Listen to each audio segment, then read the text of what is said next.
All right, here we go for lesson 51.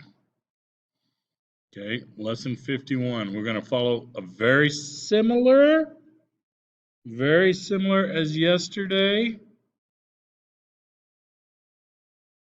Okay, start's going to be similar, so we're starting in the middle. And what we want to do is we want to get this pattern right here at the end. Get that pattern. Okay, there's some help coding right here. But you want your robot, here we go, finishing up number 6.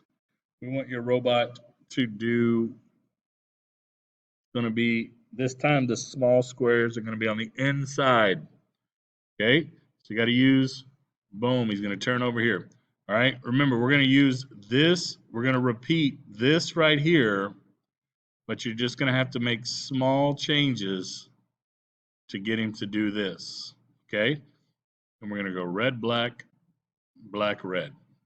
All right, again, in goal right here, this nice little holographic design.